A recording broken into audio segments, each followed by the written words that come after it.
Nice to meet you all. I'm Andrew Wichmann, and this is my colleague Ian Ryu. Great to meet you, everybody.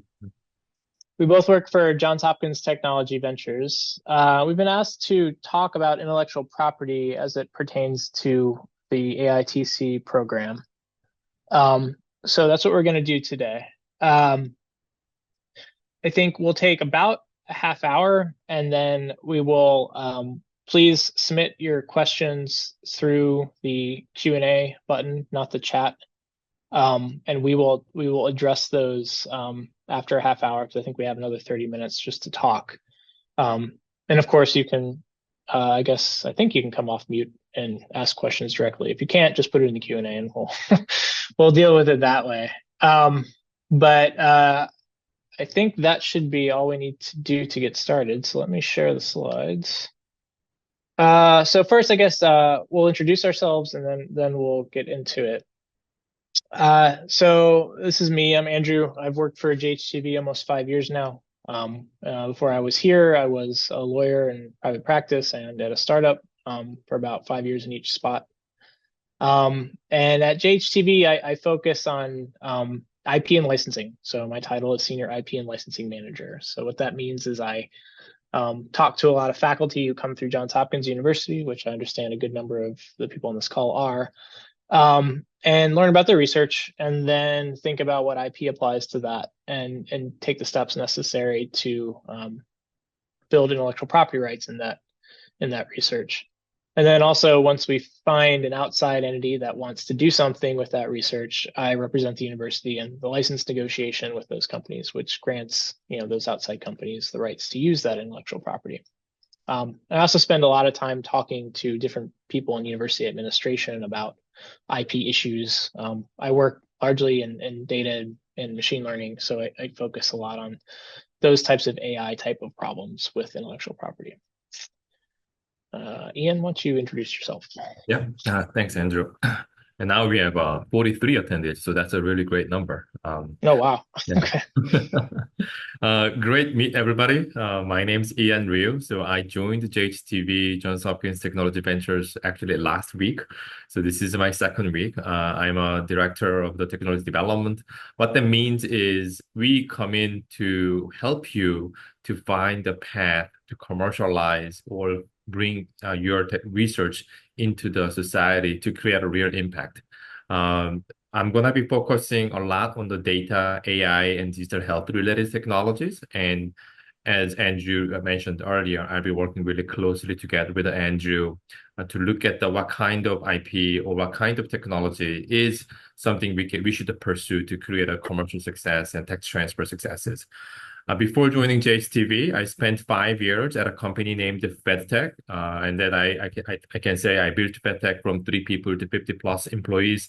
FedTech is a venture service firm focusing on deep tech innovation. What that means is that just like what we do at JHTV, I was in the role of evaluating technologies coming out of the universities and federal labs from really, can we build a company around this technology? That was the perspective that I had. And over the course of 5 years, I evaluated more than 5,000 technologies from really startup building perspective. And throughout those time, I worked together with several Fortune 500 corporate venture teams to really build a business pipeline for them. So from large company perspective, they want to be prepared for any kind of future business opportunities or protect them. And looking at early stage technologies and startups, it's part of their big job. And I worked with those teams to build those pipelines as well. And prior to getting to this venture business world, I was at NIST as a scientific researcher.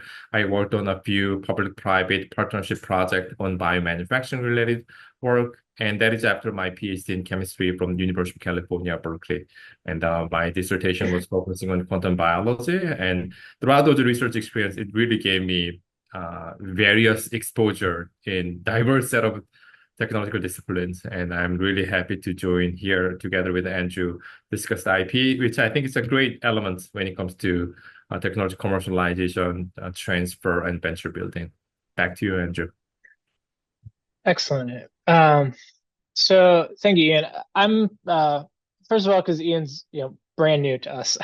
I'm gonna probably take the lead on most of this stuff, but Ian's gonna chime in when there's issues that are applicable to his background and what he wants to communicate here.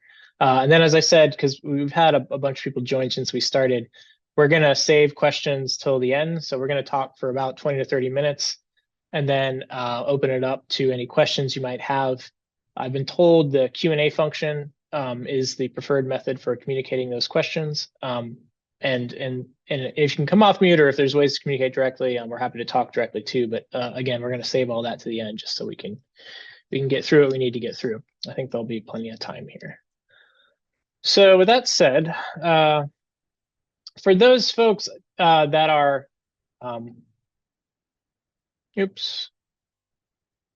for those folks that are,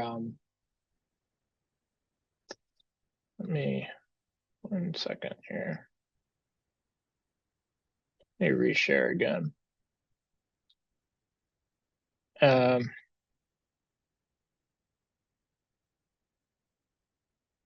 about that.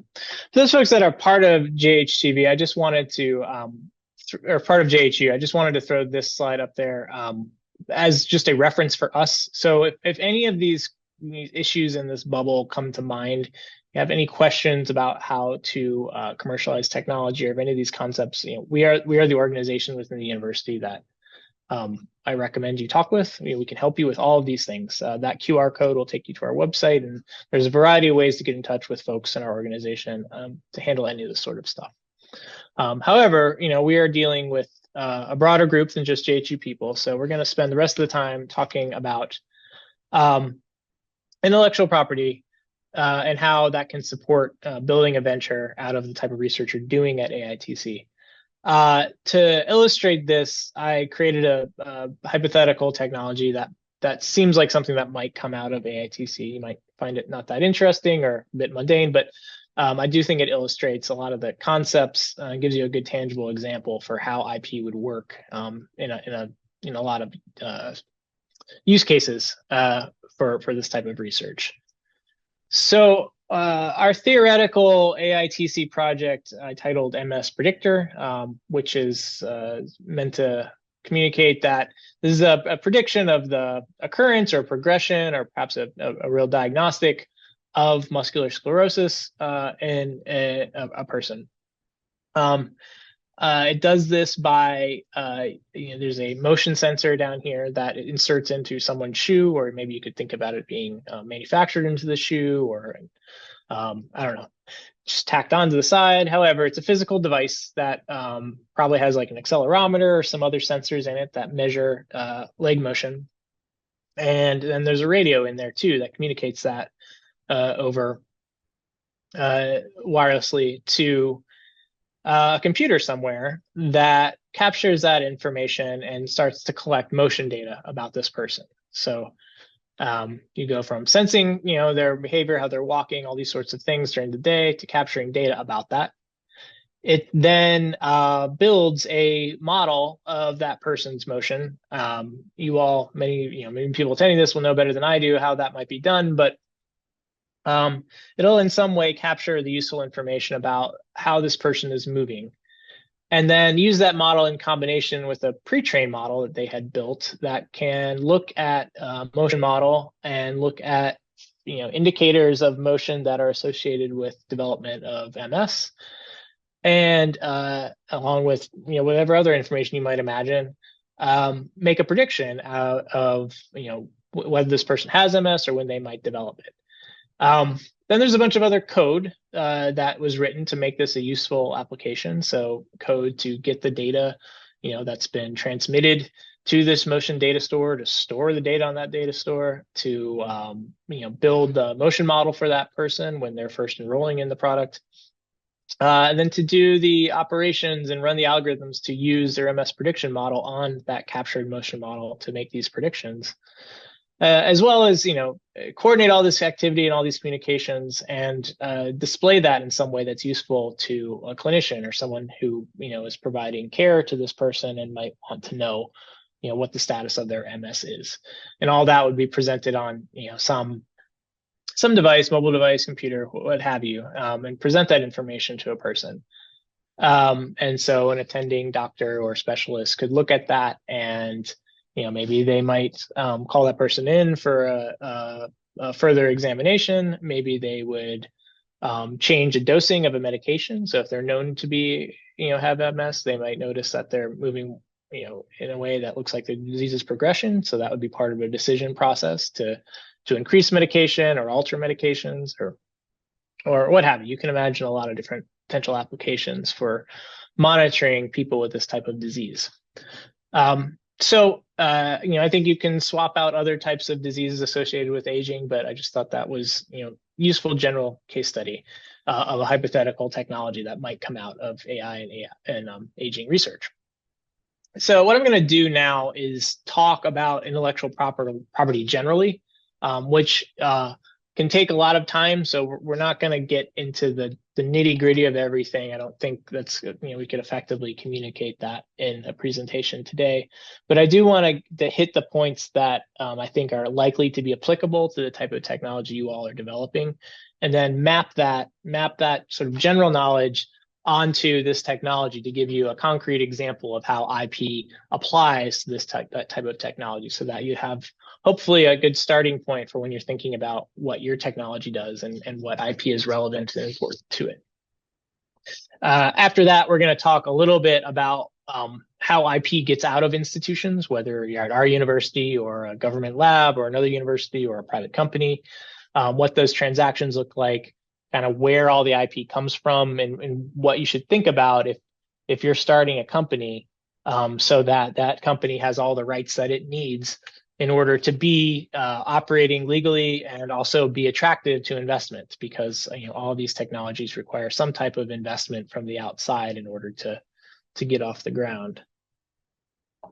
So to start, though, first we got to learn some basics about intellectual property. There are 4 main types of intellectual property in the United States, at least. There's patents, copyrights, trade secrets, and trademarks. That asterisk next to trademark is because I'm not going to talk about trademarks here.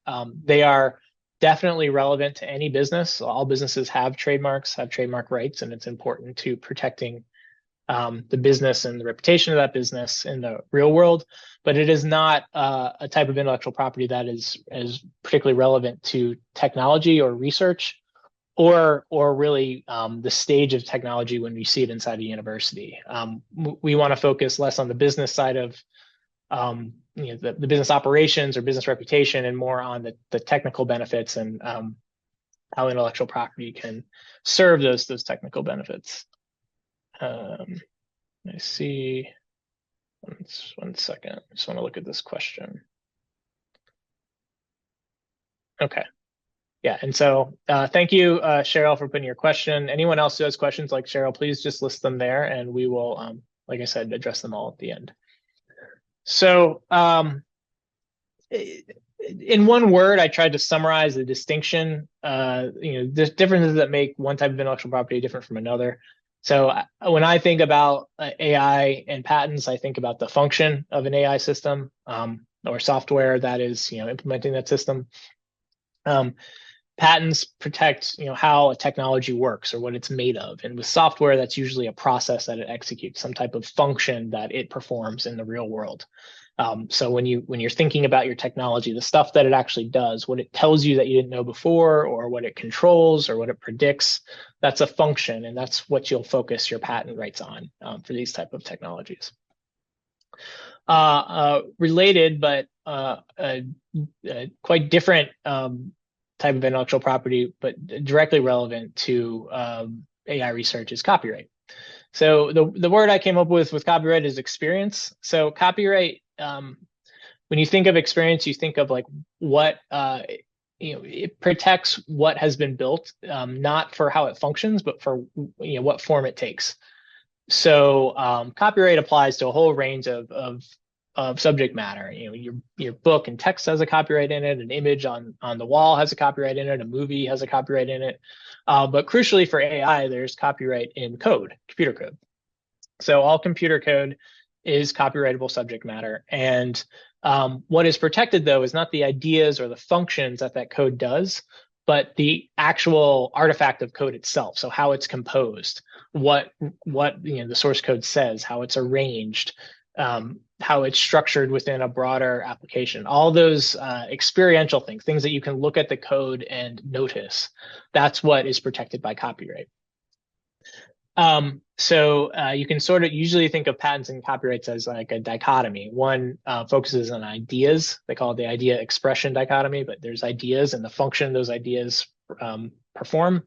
And then there's the expression, or the what you can see and how, the tangible experience of that work. And the code represents the experience side, and what the code does represents the patentable side for copyright. And then lastly, trade secrets. So, the word there is secret. It's information that is not generally known and has, some value competitively against other folks trying to do what you're doing.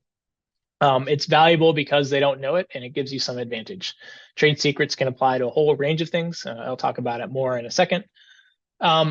But they, in some senses, it's much broader. It applies to ideas. It applies to a particular way code is written. It can apply to a lot of stuff. But the distinction there is not copyright and patents are things that you can go look up or point to, and a trade secret has value because you can't point to it, because you managed to keep it secret, and that gives you an advantage in some way, shape, or form. So patents, this is just a quick slide to just go through the high points of what a patent is and does. As I said, patents address the function of a technology. Over here to the left is just a screenshot of a patent I found that was related to some Alzheimer's, it looks like. A disease I thought some of you might be working on. Patents are anywhere from 20 to hundreds of pages long. They look like this. There's a lot of really abstracted drawings and diagrams, and then there's a ton of text describing what's happening in those diagrams. And then at the end, there's things called claims, which are sentences that set out the rights that you have in whatever is new and not obvious about what you've created. So that's the first point here, is that you can only get a patent on something if it's both not been done before, and it's even if it hasn't been done before, that difference or what is new about it has to be significant enough that a person who is skilled in the field that you're working in wouldn't have found it obvious to do that. So those are very loaded terms that legally have a lot of case law, and there's a lot of thinking behind them in their terms of art. But the general concept is that you got to do something new and not something trivial. It's got to be something significantly new about whatever you're trying to do. As I said before, they're functional things, not expressive things. So it's what a thing does or how it's made, not what it looks like. They give you exclusive rights. So by exclusive rights, they mean the right to prevent other people from doing specific things. And so in the case of patents, you can prevent other people from making, using, selling, offering to sell, or importing something that does the new and not obvious parts of what your thing does, that you've claimed in your patent application. So that gives you, commonly referred to as a monopoly for what the new and not obvious parts that your technology performs. Patents have a limited time. They last 20 years from the filing date.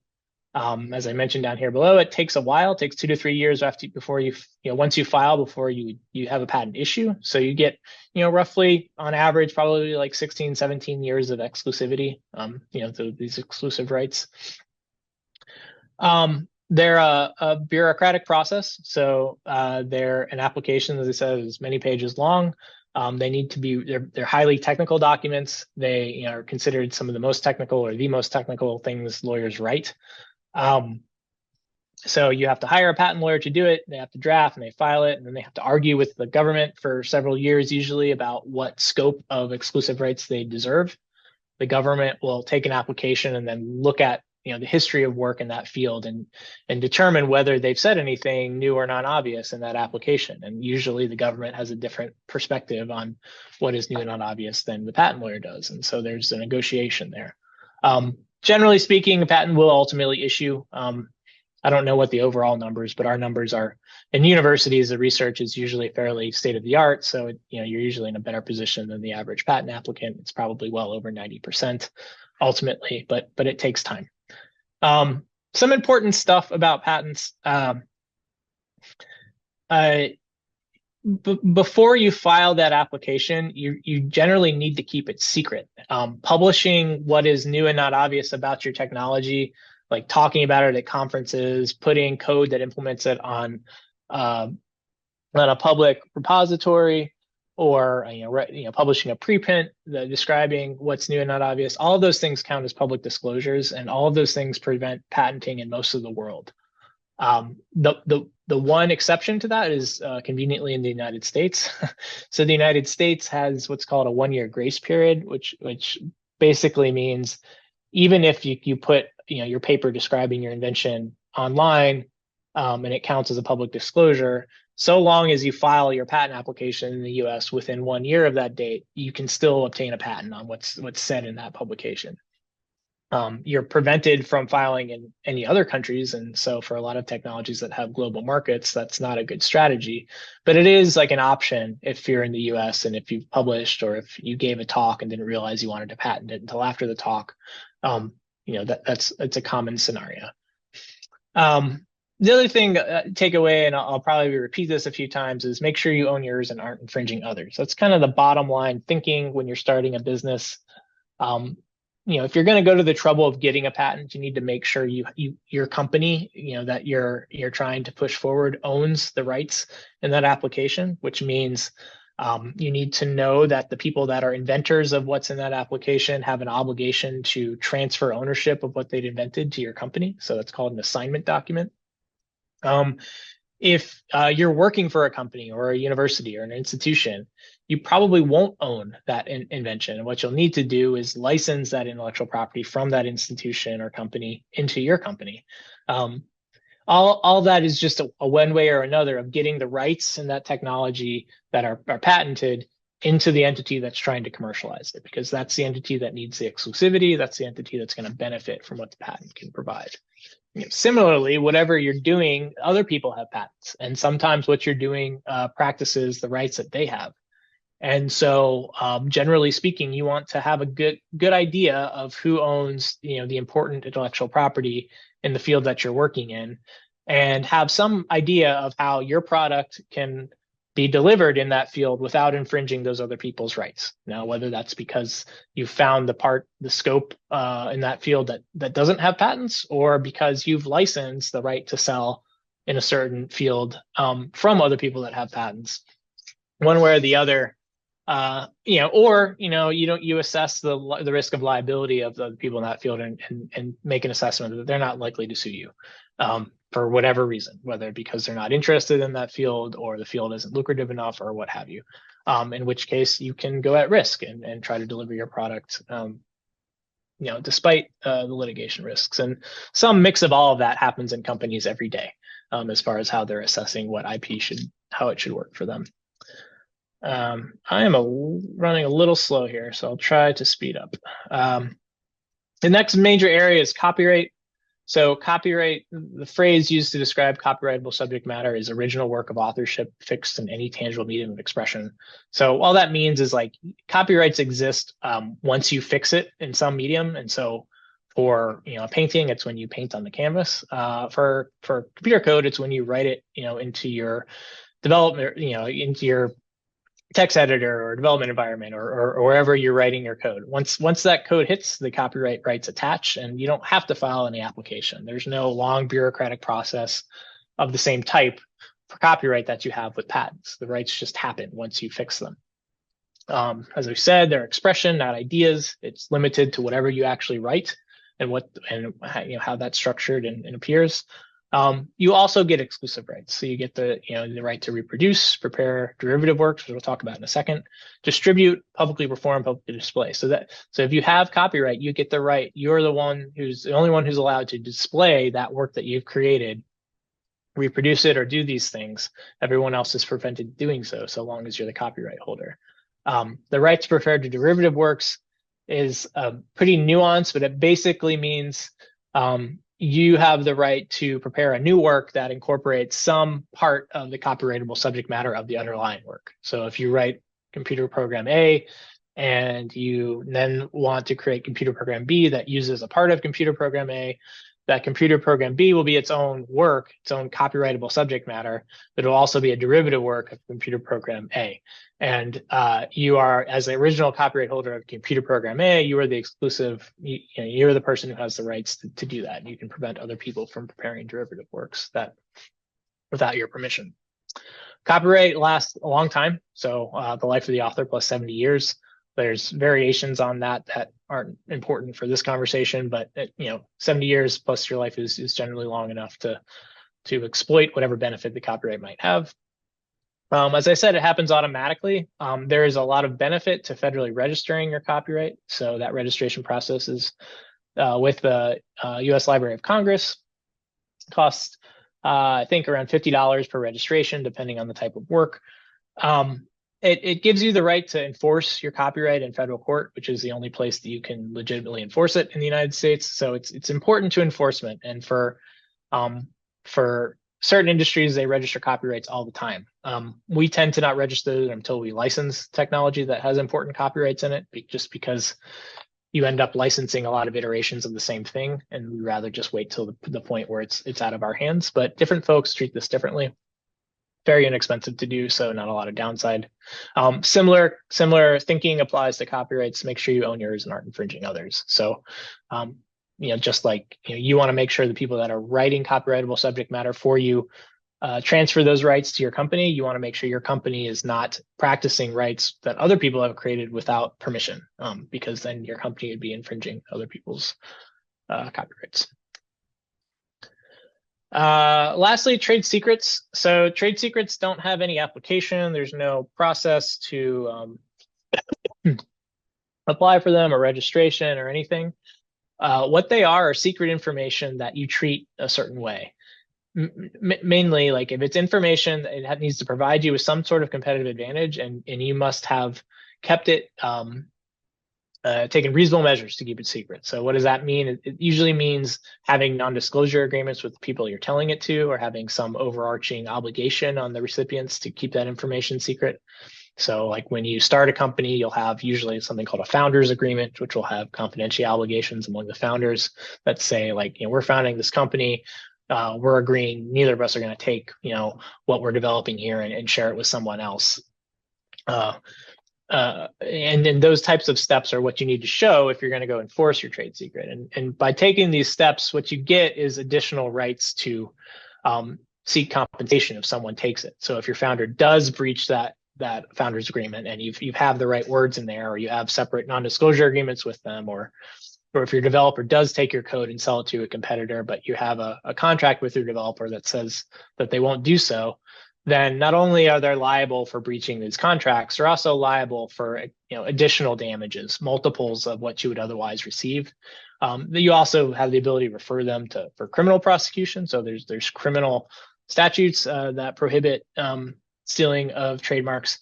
So it provides a bigger stick that you can threaten people who are bad actors from doing when you're talking about valuable trade secrets. The other upside is you don't have to pay anything to get a trade secret, other than the cost of these, making sure you're protecting it properly. And they last as long as you keep it secret. There's no timeline. Some secrets, are hundreds of years old. I don't know how old the Coca-Cola Corporation is, but you always hear about the formula for Coke is still an actively kept trade secret. The only thing sort of analogous a little bit to the, make sure I own mine and not infringing others, is just make sure if you have stuff that you've identified as trade secrets that you're not going to pursue a patent to, or is not represented by some computer code or other work of authorship, that like you know what it is, and you could demonstrate that to someone if you needed to, and that you could also demonstrate how you're working to keep it secret. So show the contract clauses, show the non-disclosure agreement, show the conversation, notes of the conversations you've had with your employees about, not disclosing things of that nature. So here's our MS Predictor technology with, now that we've very quickly learned about intellectual property, where IP might be in this technology.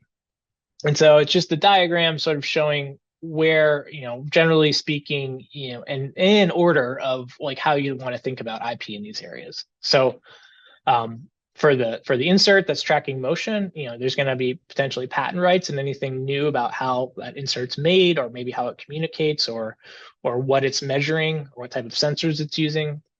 If there's any like firmware on there, or other type of code running, or maybe there's some interesting encryption or something on the medical data, there should be copyright in that code. And then anything about that is not published, or that's making it optimized for different types of people or users, or different parameters for how the insert works. All that stuff could be trade secret. The data that's collected itself, that information is often quite valuable, and that can be kept as a trade secret. In the U.S., it's not clear what aspects of a data set are copyright eligible. Some aspects of it probably are. It depends how the data is made. Database rights are much more robust in Europe. They don't really exist in the United States. There are some analogous concepts, but folks don't really rely on copyright for protecting a data set. Usually they have some contracts that treat them much more like trade secrets, and that's how I would look at them too for this type of technology. Same thing applies to machine learning models. So the motion model you're building of the person being monitored, and the prediction model that you might have pre-trained, there's going to be trade secret, and so long as you're keeping those secret, the model parameters, the weights, and model architecture, and that kind of stuff, so long as that's secret, you can treat it like a trade secret. Whether those things are copyright eligible is also similarly questionable. The set of weights, probably not. Other parameters, around the machine learning model, or hyperparameters you might use to tune it, probably not copyright eligible. You wouldn't want to rely on that. So those are much more eligible for trade secret protection. All the code that goes into making this software work throughout the entire process, all of that is copyright eligible. All of that, if kept secret, is trade secret eligible. And depending on how sophisticated or what it's doing, you may even consider trying to patent parts of that. It depends on what your product is, so there could be a lot of steps in an algorithm outside of, just throwing the input into the model and looking at the output that might be innovative, might be new and non-obvious, that, you want to consider patent protection for. Similarly, like an interface, how that interface is displayed, what's shown, what someone can learn, or how a user can respond, or maybe on the interface it allows you to select adjustments to exercise regime, or I don't know, some sort of real world actions. Tying those actions to these processes with a patent can be valuable. A lot of patents in the sort of diagnostic clinical decision support space have some connection to an interface, in part because you can see it and it's easy to detect when someone's infringing that patent.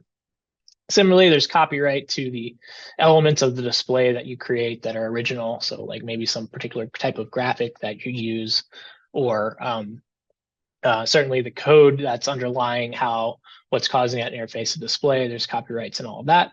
And then trade secrets for how it's generated, or maybe like how you're prefetching imagery or prefetching data. Different tricks you might have to make the interface run smoothly and effectively. You can think of scenarios where you're interacting with a lot of data, really high volume data. There can be tricks to make that work better that you might want to think about protecting as a trade secret.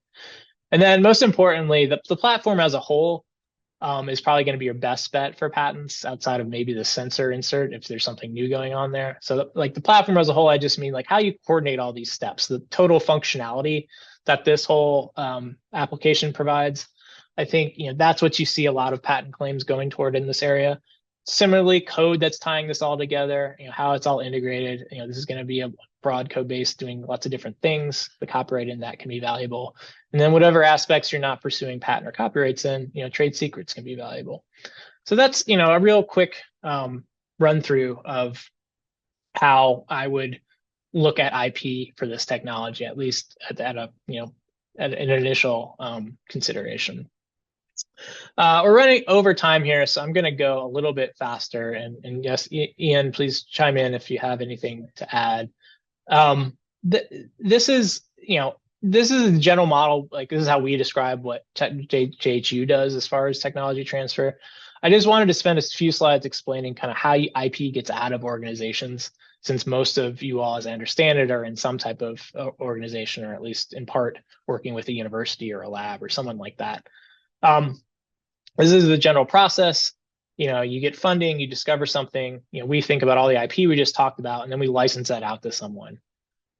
Those licenses generally take one of three forms. They're either like going to an operating company like Boston Scientific or someone is just like, I want the technology, I know what to do with it. And there might be some further interaction with the researcher, but not a lot. Like they know where it's going, what they want to do. More commonly, like you'll see active collaborations where both sides have something of interest to each other, but how that gets to the product on the right is not clear, and so there needs to be further research, and the licenses are often built into that research collaboration. And then lastly, what I think a lot of you all might be doing is focusing on startups. So startup is a new company where you're building the business and the product and the technology all at once. Um, Startups play a huge role in AI. In software in general, startups are probably the most common way technology gets out of universities, at least, um, other than open source releases.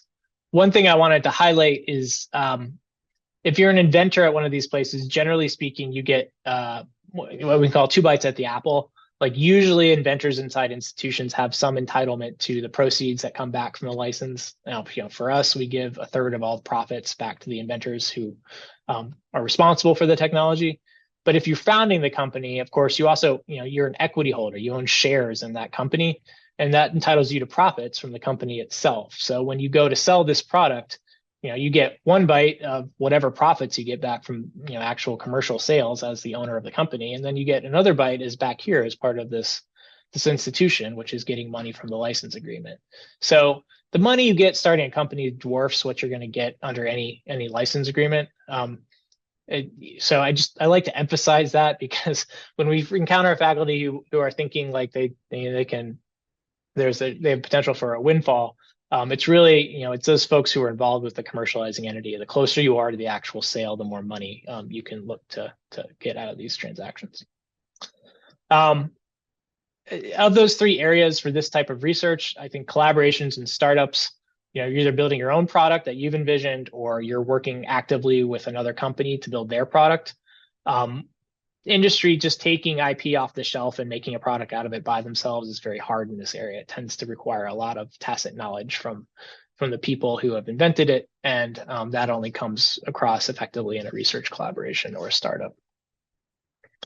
I threw this slide together just to illustrate, like, this is probably not the case for any given startup, but it just, off the top of my head, like areas where you might need IP from people you've worked with over the course of developing a technology. Most of this would happen as a form of a license. Some of it might be an assignment or an active just transfer of ownership of the IP to the startup. But basically, you could be doing research. You could be getting data from some data broker. You could have a corporate collaborator that's like interested in your technology. You might hire a consultant to do some, high-end AI parts. The university might be employing you and sponsoring parts of the project. You might build a prototype sensor like we talked about, and the contract manufacturer may have IP terms in their agreement with you. Similarly, a software developer, you're going to have to make sure that the software they're writing for you is owned or licensed by you. You're getting data from an AMC, you might want that. All the employees, the people working for you, there needs to be some contract that shows that IP is getting to your startup. And sometimes federal sponsors have an ownership interest, or have differing, complex terms that you need to make sure that whatever IP you're getting out of them is licensed to you. And all that stuff is essential for having a clean asset that someone who, is going to invest in your company, they want to see. They want to see very plainly and understandably how all the IP you need to sell your product is owned by this startup or licensed effectively by that startup. And that can come from all these different companies. So as I understand it, there's lots of mixed teams in this group or in this cohort, people coming from different organizations. And I just wanted to show this to give you some idea of, how, taking those relationships seriously and making sure you understand how they work can be important. Last thing I'll say is there's a lot of talk about IP. most of you are very accomplished researchers. Demonstrating your project does something good in the world is outweighs all of this. So I work a lot in digital health, for example.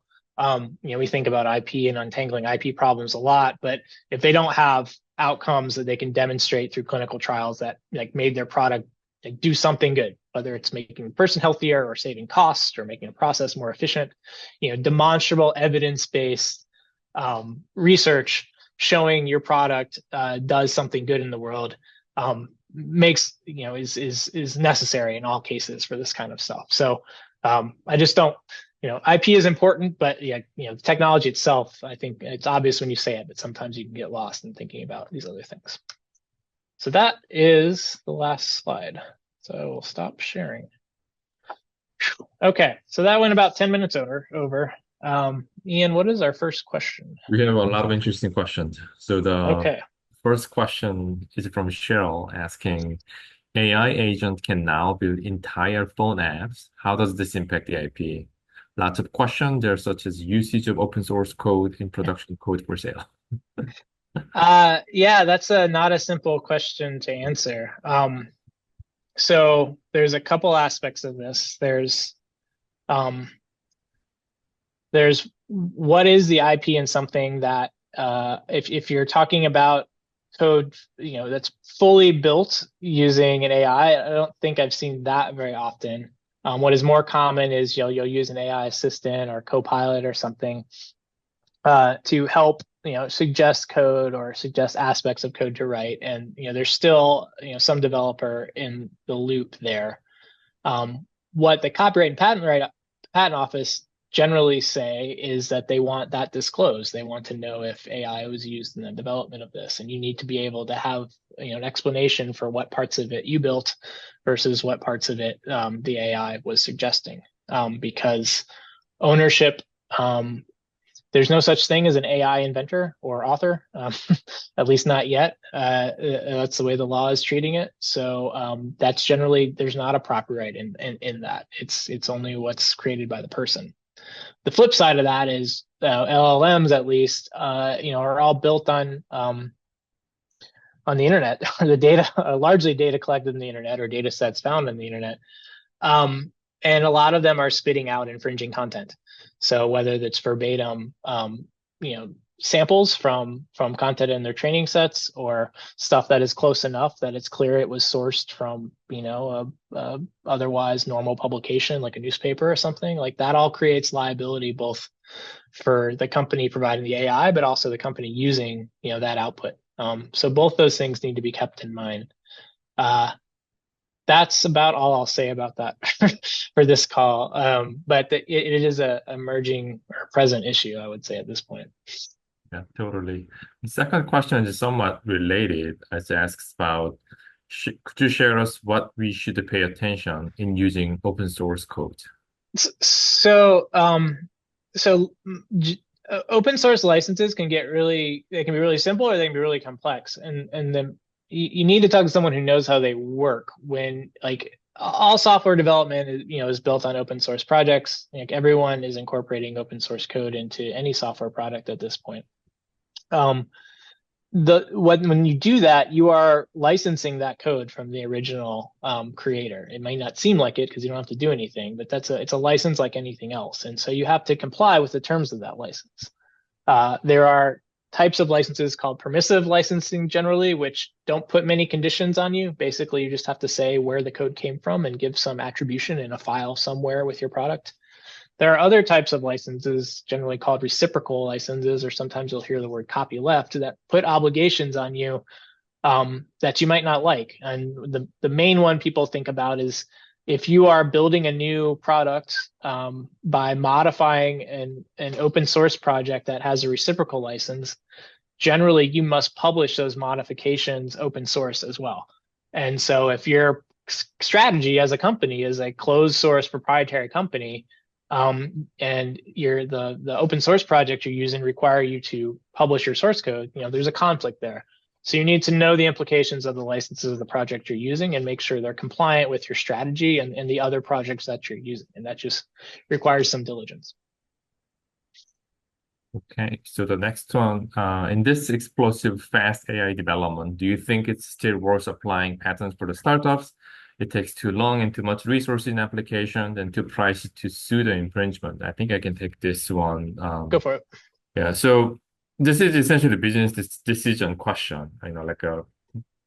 I I wouldn't say one way is right answer to this. It really depends on what's enabling your business. I think the one of the last slides Andrew mentioned is that all these IP matter doesn't really count unless you are delivering the value through in certain form. So if you're trying to think about IP too early while you are not achieving those benefits, it really not worth your attention or your resource to do this.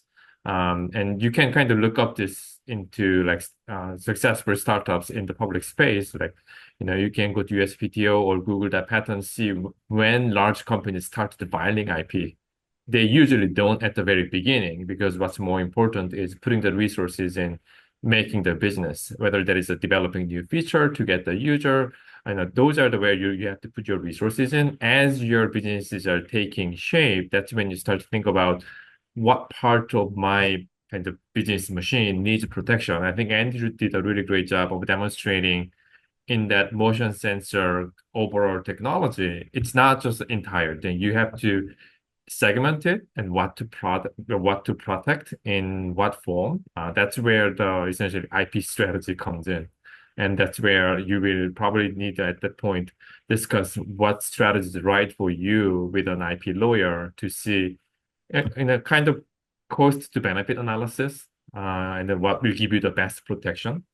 So it's not a simple question. I will say yes, it's still worth, but like it's more about like at what point and what you will protect through the IP protection.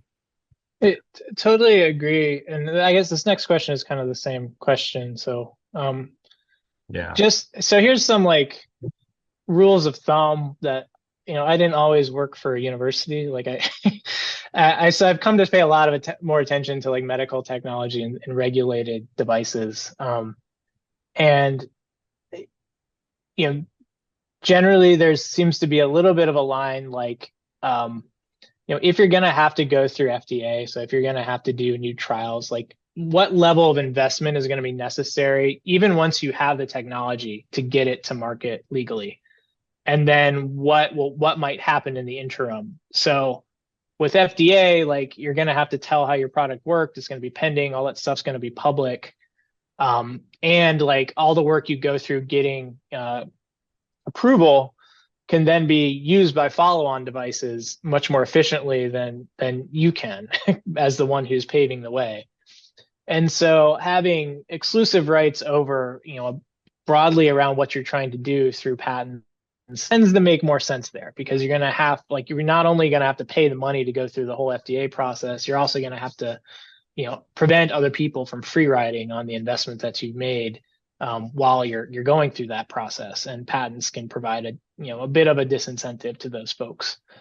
On the other side, like a lot of digital health, like stuff that's improving like healthcare operations or patient communication and things of that nature that aren't going to go through the FDA process, I don't think patents make a big difference there.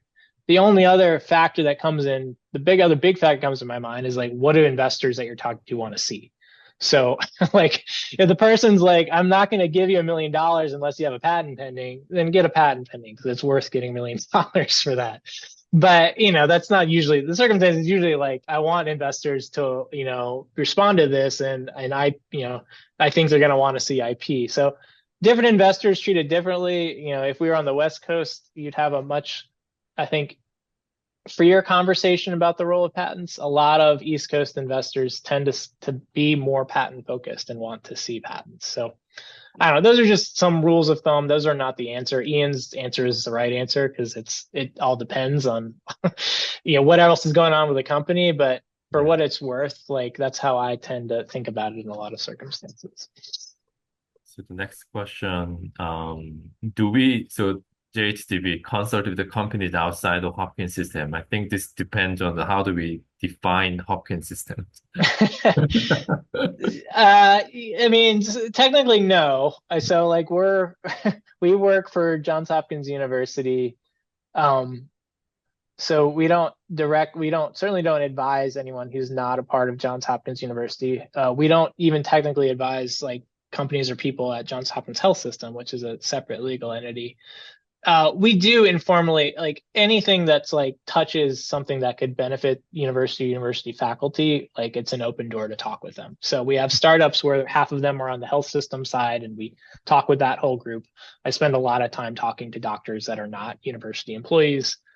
Similarly, the applied physics lab is, a separate legal entity that does their own thing. But, if they're touching any type of research at the university, we have conversations with those startups on a regular basis.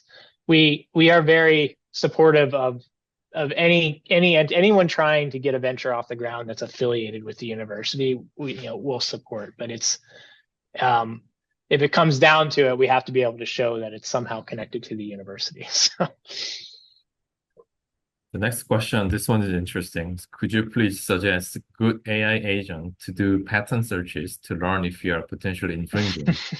I have not seen anyone like this. Andrew, I don't know whether you have seen one. By agents, do you mean like AI systems that do patent searches? Probably. Or do you mean like a patent agent who works in the AI field? Because I think there are answers to both of those actually, but one is harder than the other.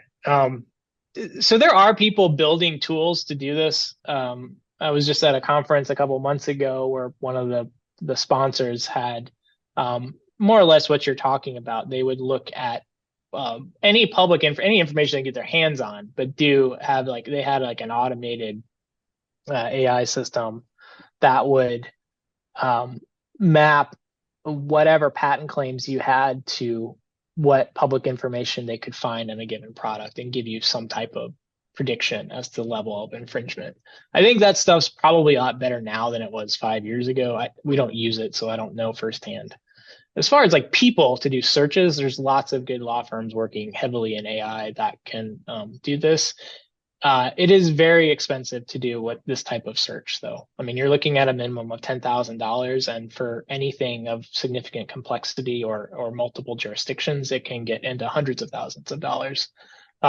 So it's not often worth it, I guess is what I would say, unless like you're a very well-funded organization. Yeah. Shares on like a huge highlight, so I think she can speak if she had anything else to add. AI is moving so fast. I last Thursday morning created an entire phone app, and I'm following what's going on with the AI folks over at Y Combinator, and you can expect to have an AI agent to do that. Patent searches worth $100,000 in a few months, and it's hard to keep up with. So, but I sure like to use the tools just as soon as they're available.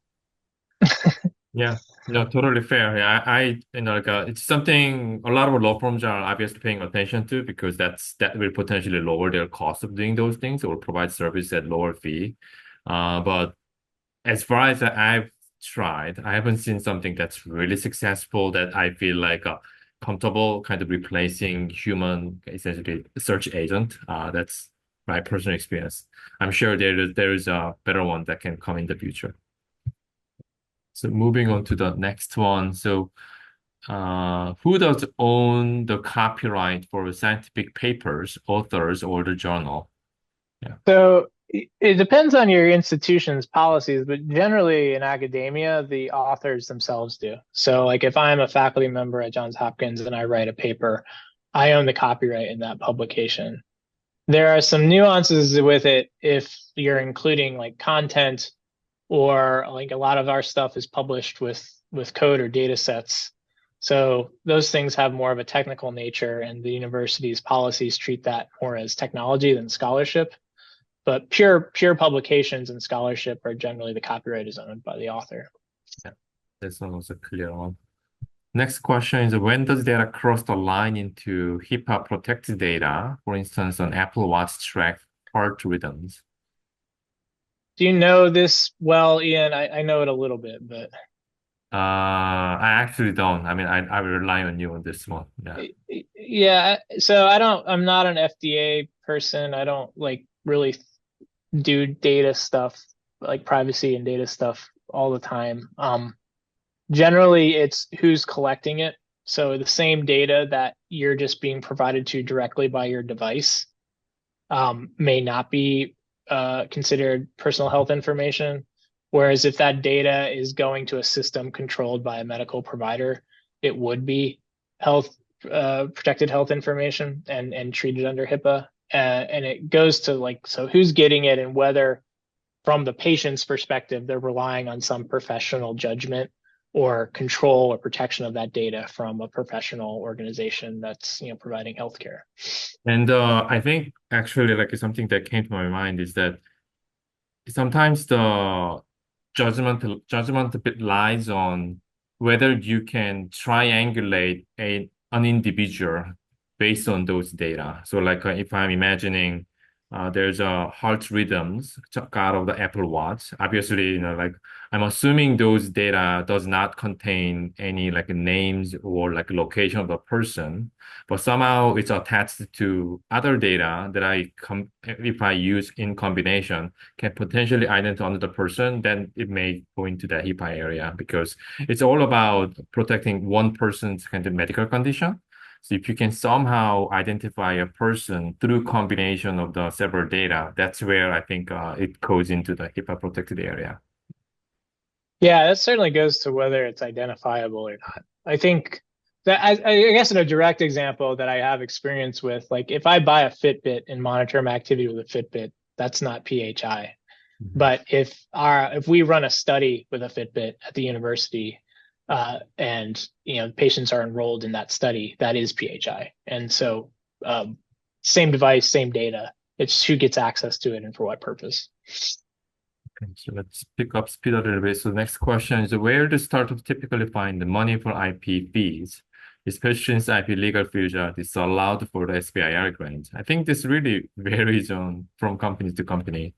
Yeah, you can use your investors' money. If it's not too expensive, you can kind of cover with your own pocket. Particularly, I think I have some strategy like filing the provisional patent, which is not expensive, and like try to raise the money based on it within a year. Obviously, like smart investors may see that through, but I've seen those kind of tricks. Yeah. Yeah, I mean, if you're it depends who owns the IP. Like if you're at an institution, like we front the IP cost of our startups. They have to pay it back someday, but it's, that's hopefully when they're profitable, not initially. But if you're not in a circumstance like that, then you're looking at your investors and the people saying you need IP to fund that kind of thing. So next question is, when do you decide not to patent so you do not have to publish how you are making the decision code published to then allow those subvert your patents? How to decide when trade secret versus patent, especially in AI code? This is a very complicated IP strategy question to me. Yeah. So this is, I mean, it's all a matter of judgment, but I can tell you the process we follow, or at least I follow, is that like when we have a technology disclosed, I'll think about it. I'll try to, we'll talk with the faculty, like what is important, like what is really differentiating what you do versus everyone else? What is, like of that stuff, what is new and not obvious? And so that's going to get you the category or subset of what could be patented. And then you're going to think about how valuable like that patent would be. So that depends on how easy it is to detect whether, that patent's being infringed, how likely it is the patent to be granted. So some of these areas patentability is questionable. And so you factor that stuff in and you get a further subset of like where not just the patentable subject matter, where the valuable patentable subject matter is. And then it's more of like a business decision about how much you want to spend on patents. And then whatever you decide to file the patent on, everything else becomes secret. Or that's what we tell the startup to do. Now, that doesn't really work inside the university because the university can't demonstrate all that stuff I talked about with trade secrets. But once it's out in the company and once the company is operating on itself, all the stuff they're developing or all the secret information they possess, like that all applies to them. So that's how we handle it. We are at one. I don't know whether we can cover. There are three questions. I think they are somewhat simple to answer. Like one is, can idea platform can be patented but not code, as code can be changed? I think this really depends on like earlier discussion about what part of code you want to protect it. It can be copyrighted. It can be potential to read the secret. Depends on what you want to do. I think just trying to answer all the questions. Second question asked, when our tech involves languages other than English, any tips, etc. in this kind of situation? I think this is a bit trickier to answer. I think if it's the non-English part of it is content, I think potentially can be protected. You can specify some languages in your copyright. I believe so. But like if yeah, this is something it requires a little further context to clearly answer it. Any thoughts, Andrew, on this one? Yeah. Well, you're eligible for copyright protection Yeah. regardless of the language, if that's the question. So like if so we said copyright attaches to any work. So if I write, a paper like a document in English or I write it in Japanese, like copyright attaches to that either way. Yeah. I'm not sure what else you're getting at with the question, but and thank you, Megan, for the Contact the information. contact on HIPAA. Yeah, that's a whole discipline. It's very specialized. If you all have questions about HIPAA, I highly recommend you invest in a consultant who can help you with that, because doing it wrong is carries penalties and problems. Yeah. Okay. Okay, we're at time. And is that good or? You were great. Thank you so much for being with us today. Okay. Well, good luck to you all. Nice to meet you, and yeah, good luck. Bye. Thank you, everybody.